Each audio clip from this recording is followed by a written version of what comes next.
তিয়াসের হাত থেকে আবিরকে বাঁচাতে ছুটে যাচ্ছে পেখম। সম্পূর্ণ জানতে দেখতে থাকো। গল্পের শুরুতেই দেখা যায় শ্রী তো ইচ্ছে করে কাজের মাসিকে ছাড়িয়ে দিয়েছে যাতে কাজের মাসি না আসে আর পেখম সবকিছু কাজ করতে পারে।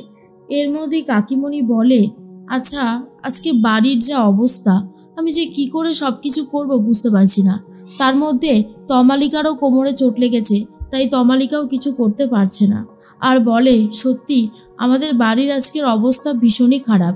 তার মধ্যেই রনিতা অনেক বেশি কথা বলতে থাকে আর বলে, কোথায় কোথায় সে পেখম, কোথায় বললো তো কাজ করবে, সে কোথায় গেল?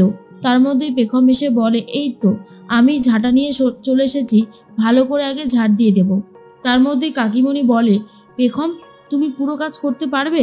পেখম বলে, কেন পারবো না, তোমরা যদি আমাকে একটু আশীর্বাদ করো আমি সবটা করতে পারবো। জানো তো আমি এই সংসারের দায়িত্ব নিতেই চেয়েছি, তোমরা পারো না এই সংসারের দায়িত্ব আমার হাতে দিতে। তোমরা তো আমাকে অনেক দূরে ঠেলে দিয়েছো, কিন্তু বিশ্বাস করো আমি তোমাদেরকে আমার আপনজন বলেই ভাবি। আমি কখনোই ভাবি না যে তোমরা আমার আপনজন কেউ নও। আমি এই আপনজনদের জন্য এইটুকু তো করতেই পারবো। এরপর আবির বারণ করে আর বলে, না তুমি করতে পারবে না, এতগুলো কাজ তুমি করতে পারো না কখনো পেখম, এখানে অনেক কাজ রয়েছে, তুমি কি বুঝতে পারছো না? পেখম বলে, আমি পারবো আবির, তুমি কেন এরকম করছো? দেখো এই সংসারের জন্য কিছু করা মানে তো আমার নিজের সংসারের জন্য কিছু করা, তাই না? তো আমি এইটুকু করতে পারবো না সেটা হতে পারে বলো? আমি পারবো, তুমি আমাকে বারণ করো না, আমি সবটা খুব ভালোভাবেই সামলাতে পারবো। কিন্তু আবির বারণ করলেও পেখম একদমই শুনতে চায় না। আর পেখম বলে, আমি করবো যখন বলেছে আমি করবোই আবির, আবির বেশিক্ষণ লাগবে না, এই তো কয়েকটা বাসন মেজে দেবো, ঘরটা ঝাড় দিয়ে মুছে দিলে আর কয়েকটা জামাকাপড় লাস্টে কেচে দিলেই হয়ে গেল। কিন্তু আবির বারণ করে, বুঝতে পারে যে এটা স্ত্রীর একটা চাল, এছাড়া আর কিচ্ছু না। এরপর আবির রাগ করে বেরিয়ে যাচ্ছে অফিসে যাওয়ার উদ্দেশ্যে। পেখম বলে, আবির তো রেগে বেরিয়ে গেল ঠিকই, কিন্তু ও তাড়াতাড়ি চলে আসবে আজকে আমার রাগ ভাঙাতে, সেটা আমি জানি। আমাকে রাগিয়ে দিল তো, একদম ঠিক করলে না তুমি আবির। এরপর আবিরকে দেখতে থাকে যতদূর আবিরকে দেখা যায়। তার মধ্যেই তিয়াস গাড়ি নিয়ে বাইরে অপেক্ষা করছে কখন আবির আসবে। আর তার মধ্যেই মনে মনে ভাবতে থাকে, শ্রীদি একদম ঠিক প্ল্যানের কথাই বলেছে, আমি এই প্ল্যানটার জন্যই অপেক্ষা করছিলাম। আমার এই প্ল্যানটা দারুণ ভালো লেগেছে, বাকিটা এবারে করতে হবে আমাকে, যত তাড়াতাড়ি সম্ভব তত তাড়াতাড়ি আবিরের কাছাকাছি পৌঁছাতে হবে, কারণ আবিরকে আমি ভালোবাসি। এর মধ্যেই পেখম দূর থেকে দেখতে পারে আর বলে, আবির একবারও পেছনের দিকে তাকালো না। তার মধ্যে তিয়াসও এসেছে গাড়ি নিয়ে। এরপরেই তিয়াস গাড়িতে নিয়ে আবিরকে চলে যাচ্ছে।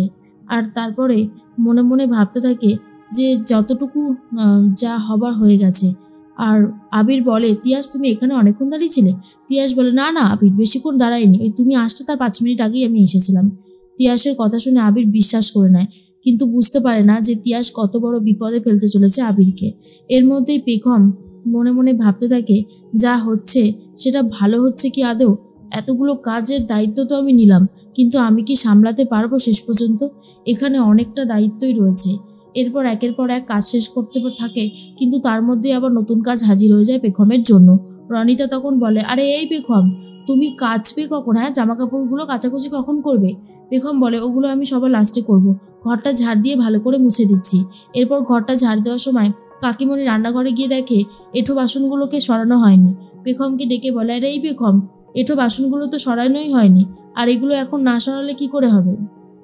তখনই পেখম সেগুলোকে মাজতে শুরু করেছে। আর যেই মাঝামাঝি করে ভালোভাবে রেখে দেয়, তার মধ্যে স্ত্রী এসে এঁঠো বাসন রেখে দেয়। আর তখন কাকিমণি বলে, এটা তুই কি করলি স্ত্রী? আরে এই বাসনগুলো পেখম ভালো করে মেজে ধুয়ে রেখেছিল, আর তুই এর মধ্যে এঁঠো বাসনগুলো দিয়ে দিলি, হায় ভগবান, এগুলো তো আবারও এঁঠো হয়ে গেল। স্ত্রী তখন বলে, আমি বুঝতে পারিনি কাকিমণি, আমি এক্ষুনি করে দিচ্ছি। তখনই পেখম বলে, দিদিভাই দিদিভাই তোমাকে করতে হবে না, তুমি সরে যাও, আমি এইটুকু করে দিচ্ছি, আমি এইটুকু কাজ করতে পারবো, অসুবিধা হবে না। এই বলে আবারও সেই পুনরায় প্রথম থেকে আবার বাসনগুলো মাজতে থাকে। আর এইসব দৃশ্য দেখার পর স্ত্রী তো খুবই খুশি হয় আর বলে, এটাই তো চাইছিলাম, বেশি করে আরও বেশি করে তোমাকে কাজ দেবো, আর তুমি এখানে পড়ে থাকবে, কাজ সেরে আর উঠতে পারবে না। এর মধ্যে আবির আর তিয়াস চলে গেছে সেই জায়গায়। আর সেখানে গিয়ে আবির বলে, এবার বার করো, কাজগুলো ঝটপট করে নি। তিয়াস তখন বলে, এ বাবা, আমি তো কপিটা আনতেই ভুলে গেছি, হার্ড কপিটা, কি হবে এবারে?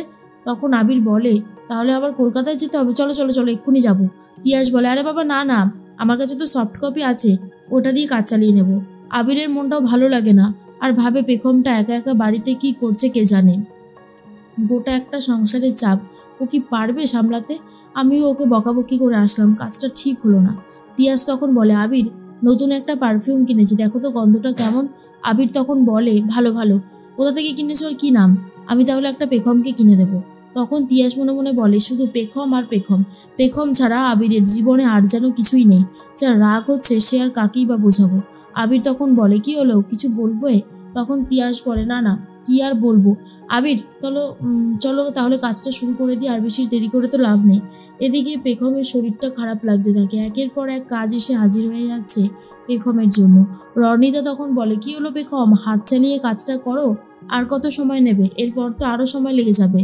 পেখম বলে, করছি আর একটু সময় বাকি আছে, আমি এর মধ্যেই শেষ করে ফেলবো। তার মধ্যেই কাজ শেষ হয়ে গেছে। আবির বলে, যাক বাবা, কাজটা শেষ হয়েছে, এবারে আমাকে বাড়ির দিকে রওনা দিতে হবে। আর ঠিক তখনই আবির বলে, কি হলো তিয়াস, গাড়ি স্টার্ট দাও। তখন তিয়াস গাড়ির চাবি খুঁজে পায় না, পুরোটাই নাটক করতে থাকে আর বলে, এ বাবা আবির, আমি না গাড়ির চাবিটাই খুঁজে পাচ্ছি না, কোথায় যে রাখলাম কে জানে। এই বলেই খোঁজাখুঁজি শুরু করেছে। আবির তখন বলে, তুমি না একটা দায়িত্ব ঠিক মতন সামলাতে পারো না, কোথায় রাখলে খোঁজো, আমাকে বাড়ি যেতে হবে, অনেকটা রাত হয়ে গেছে। পেখম বলে, এতটা রাত হয়ে গেল, আবির তো এখনো বাড়িতে ফিরলো না। আবিরের জন্য তো সত্যি এবারে আমার খুব চিন্তা হচ্ছে। তার মধ্যে আবিরকে ফোন করতে থাকে, কিন্তু ফোনে নেটওয়ার্ক না থাকার কারণে ফোন ঢুকছে না। শ্রী তখন মনে মনে বলে, আমি জানি পেখম, তুমি আবিরের জন্য খুবই চিন্তা করছো, আর চিন্তা করাটাই যে একটা স্বাভাবিক ব্যাপার, কিন্তু তুমি তো আজকে হাতে আবিরকে আর কন্ট্যাক্ট করে উঠতে পারবে না। তুমি যা ঝটকা খেতে চলেছো না এরপরে, সেটা তুমি নিজেও জানো না কত বড় একটা ঝটকা। তার মধ্যেই পেখম বলে, কি করব আমি এখন? আবিরের কোনো বিপদ হয়েছে না কি, বুঝতে পারছি না। তিয়াস ইচ্ছে করে গাড়ির চাবি হারিয়ে ফেলেছে বলতে থাকে। তারপর তিয়াসের কাছে কিছু ঘুমের ওষুধ ছিল, আর সেগুলো আবিরের খাবারে মিশিয়ে দিয়ে আবিরের সাথে কিছু ঘনিষ্ঠ ফটোশ্যুট করবে বলে ঠিক করেছে তিয়াস। আর এটা পুরোটাই হচ্ছে শ্রীয়ের প্ল্যান। শ্রী ইচ্ছে করে পেখমকে কষ্ট দেবার জন্যই এই সমস্ত কিছু ফোন দিয়ে এঁটেছে। যেহেতু শ্রীয়ের বর মানে রন এই একই কারণের জন্য শাস্তি পাচ্ছে মেয়েদের সাথে অসভ্যতামি করার জন্য, তাই নিজের ভাইকেও এই কাণ্ডেই জড়াতে চাইছে শ্রী।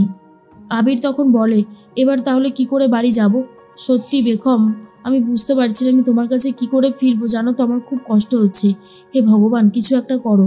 আবিরের কষ্টটা বুঝতে পারে পেখম আর বলে, আবির নিশ্চয়ই খুব কষ্ট পাচ্ছে, না হলে ও ঠিক এতক্ষণ আমাকে একটা ফোন হলেও করতো, দেরি হবে আমাকে জানিয়েও দিত, কিন্তু এখন আমি আবিরকে পাবো কি করে? এক কাজ করি, আবিরের অফিসে গিয়ে দেখি একবার, যদি কোনো ইনফরমেশন পাওয়া যায় তাহলে খুব ভালো হয়। কিন্তু শেষ পর্যন্ত কি তিয়াসের হাত থেকে আবিরকে বাঁচাতে পারবে পেখম?